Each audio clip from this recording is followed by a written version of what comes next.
Je m'appelle Sarah, j'ai 33 ans, et ce que je vais te raconter n'est pas une simple histoire d'amour. C'est un souvenir brûlant, une période floue entre le raisonnable et le passionné, entre ce que j'aurais dû faire, et ce que j'ai fini par vivre. Cette histoire, je l'ai gardée pour moi pendant longtemps. Parce que je savais que si je la racontais, on la jugerait. On la regarderait avec des yeux sévères, sans chercher à comprendre ce qui se passe dans le cœur d'une femme qui lutte contre ce qu'elle ressent. C'était il y a 6 ans. J'étais professeur de lettres modernes dans un lycée privé réputé. Ce genre d'établissement où tout le monde s'observe, où la réputation compte presque autant que les résultats. J'adorais enseigner. Vraiment. Les textes, la transmission, le regard que les élèves posent sur un poème quand ils le comprennent enfin, tout ça me nourrissait. Mais j'étais aussi une femme seule. Célibataire depuis quelques années, prise dans une routine métro-boulot-livre, avec une vie sociale réduite à mes collègues et quelques amis du week-end. Et puis, il y avait lui. Léo. 19 ans. Élève de terminale. Il avait redoublé une classe, ce qui le rendait plus mature, plus réfléchi, mais aussi plus troublant. Il n'était pas du genre turbulent. Non. Léo, c'était le genre silencieux, attentif, mais imprévisible. Il avait une répartie brillante, une culture étonnante pour son âge, et cette capacité à retourner une discussion en une seule phrase. Chaque fois que je lançais un débat sur un texte en classe, il allait là où les autres ne pensaient même pas à regarder. Au début, je l'ai perçu comme un défi. Une sorte de provocation intellectuelle. Il cherchait à me déstabiliser, mais toujours avec élégance. Il ne m'a jamais manqué de respect. Mais il m'observait. D'une façon que je n'avais pas l'habitude de voir. Il ne me regardait pas comme une figure d'autorité. Il me regardait comme une femme. Et ça m'a mise mal à l'aise. Pas parce que c'était déplacé. Mais parce que je sentais, au fond de moi, que ce regard réveillait quelque chose que j'avais trop longtemps mis de côté. Je me suis alors enfermée dans une posture distante. Froidement professionnelle. Je ne répondais jamais à ses provocations, j'évitais les conversations à la fin des cours, je raccourcissais les échanges dès qu'ils devenaient personnels. Mais c'était trop tard. J'avais commencé à penser à lui en dehors des heures de classe. À me rappeler ses remarques, ses écrits, les expressions de son visage quand il m'écoutait.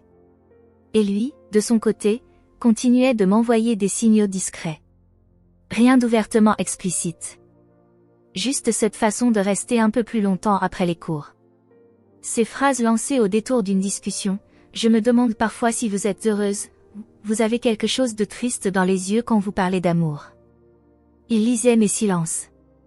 Et moi, je lisais dans ses regards. C'était un équilibre dangereux. Mais on tenait. Jusqu'à ce jour.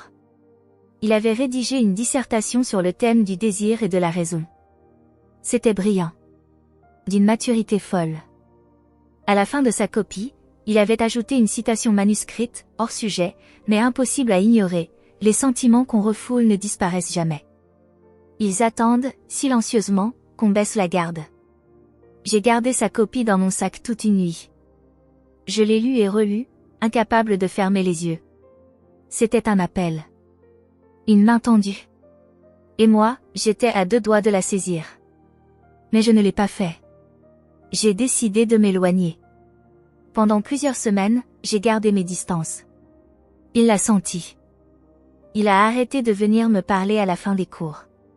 Il s'est refermé. Puis l'année scolaire s'est terminée. Il a eu son bac, avec mention. Le jour de la remise des diplômes, il est venu me voir, seul. Il m'a tendu la main. Il m'a dit, merci pour tout. Je sais que je vous ai bousculé. Mais je vous oublie pas. Et il est parti. Ce jour-là, j'ai ressenti un vide immense. Un manque que je ne pouvais pas expliquer. Je me suis sentie stupide, coupable, mais aussi perdue. Parce que malgré toute ma volonté, malgré mes principes, je savais que j'étais passée à côté de quelque chose. Pas une aventure. Pas un fantasme. Un lien. Une vraie connexion.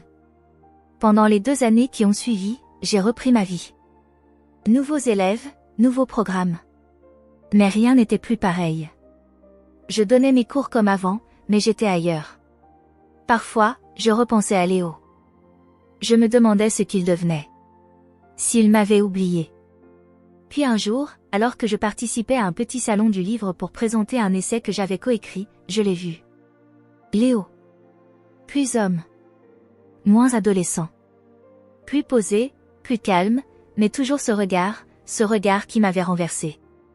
Il m'a reconnu tout de suite. Il est venu vers moi, comme si rien n'avait changé. Et dans ses yeux, j'ai vu que pour lui non plus, rien n'avait été effacé. On a parlé. Longtemps. Il faisait des études de philo. Il écrivait, comme il l'avait toujours rêvé. Il m'a proposé de prendre un café. Et cette fois, je n'ai pas dit non. On s'est revus. Plusieurs fois. Toujours dans un cadre neutre. On discutait de livres, de nos parcours, de nos blessures. Et puis, un soir, il m'a dit, vous savez, je crois qu'on n'a jamais été dans la mauvaise temporalité. C'est juste qu'il fallait qu'on attende d'être prêt. Ce soir-là, il m'a embrassé. Et je n'ai pas reculé. C'était doux, sincère, respectueux. Rien de précipité. Juste une évidence. Aujourd'hui, cela fait 4 ans qu'il partage ma vie. Il est mon partenaire, mon miroir, mon refuge. Ce que nous avons construit n'a rien d'un coup de folie. C'est le fruit d'une patience douloureuse, mais nécessaire. Nous avons attendu le bon moment. Et quand il est arrivé, nous avons su le reconnaître. Cette histoire, on l'a longtemps cachée. Par pudeur. Par crainte d'être mal compris. Mais aujourd'hui, je la raconte.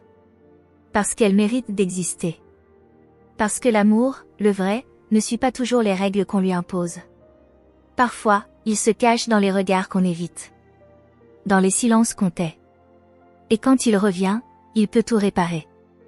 Même ce qu'on pensait irréparable.